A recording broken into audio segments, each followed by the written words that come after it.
오늘 아침 신문 시작합니다. 남성이 뷰티 시장의 틈새 수요가 아닌 성장 중심축으로 떠올랐는데 군마트인 PX도 변화를 이끌고 있다는 기사 먼저 보겠습니다. 국민일보입니다.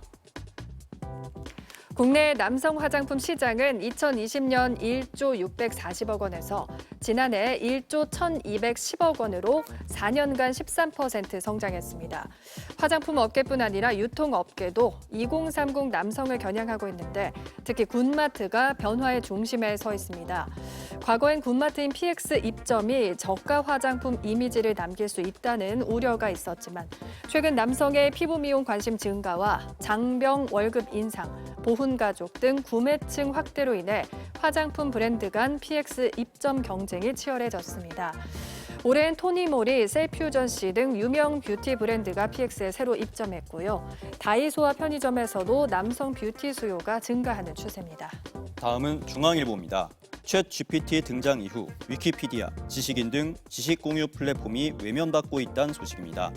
미국의 최대 코딩 커뮤니티 스택 오버플로우엔 지난 2022년까지 매달 평균 20만 개의 질문과 답변이 오갔지만 챗 GPT 공개 이후엔 월 평균 게시글이 9만여 개로 급감했고요. 국내 대표 지식 공유 플랫폼 네이버 지식인도 2022년 2,400만 개가 넘었던 질문 수가 지난해 1,500만 개로 줄었고 올해 들어서도 매달 감소하고 있습니다. 전문가들은 AI는 즉시 답을 제공하는 반면 플랫폼에선 답변이 달릴 때까지 기다려야 하기 때문에 경쟁력에서 밀린다고 설명했는데요. 이 같은 변화는 직접 정보를 찾고 비교하는 과정이 생략돼 정보 편향성이 커질 수 있다는 우려가 나온다고 신문은 전했습니다. 이어서 조선일보 보겠습니다. 최근 국내에서 아파트나 단독주택, 땅을 사들이는 중국인이 크게 늘었다는 기사입니다.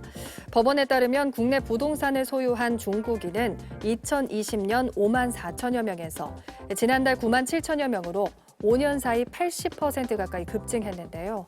특히 중국인 10명 중 7명은 수도권 지역의 부동산을 소유하고 있고 최근엔 상대적으로 땅값이 비싼 서울 강남 지역 매수가 늘고 있습니다. 하지만 이들이 투기 목적으로 부동산을 사들여 집값 상승을 부추기고 임대 사업을 통한 세금 회피 우려도 나오고 있습니다. 현재 외국인 부동산 거래는 군사시설 등 일부만 제한되며 대부분 지역에선 자유로운데요. 반면 중국에선 외국인이 토지를 매입할 수 없고 주택을 구매할 때도 조건이 까다롭다고 알려져 상호주의 원칙 적용이 필요하다고 신문은 전했습니다. 다음은 서울신문입니다. 공정거래위원회가 국내 기업엔 강한 제재를 가하면서 외국 기업엔 상대적으로 약한 처벌을 해 논란이 일고 있다는 기사입니다. 카카오 모빌리티와 CJ 올리브영, SPC 등에 수억 원의 과징금을 부과했지만 고등법원에서 과징금 대부분이 전액 취소되거나 감액됐고요. 행정소송 패소로 정부가 기업에 되돌려줘야 하는 환급액이 2016년부터 지난해까지 1조 2,400억 원에 달합니다. 반면 구글의 유튜브 뮤직 끼워 팔기 의혹엔 300억 원의 과징금을 부과해 매출에 비해 터무니없이 적다는 지적이 나오고요. 미국 반도체 업체 브로드컴, 마이크로소프트 같은 외국 기업엔 제재나 조사가 미흡해 봐주기라는 말이 나옵니다. 공정위는 국내 사업에 동일하게 법을 적용하고 있다고 반박했지만 신문은 외국 기업이 정보를 주지 않아서 결국 국내 기업만 제재를 받게 된다며 형평성 있는 규제가 필요하다고 지적했습니다. 끝으로 지역신문 기사 살펴보겠습니다. 부산일보인데요. 부산 지자체가 미혼 남녀의 만남을 주선한다는 소식입니다. 부산 동래구청은 다음 달부터 관내 공공기관과 유관기관 종사자 간 인연을 돕는 동네방네 심쿵 시그널을 개최하고요. 부산시는 미혼 공무원을 대상으로 커플 매칭 프로그램 내는 솔로데이를 진행합니다.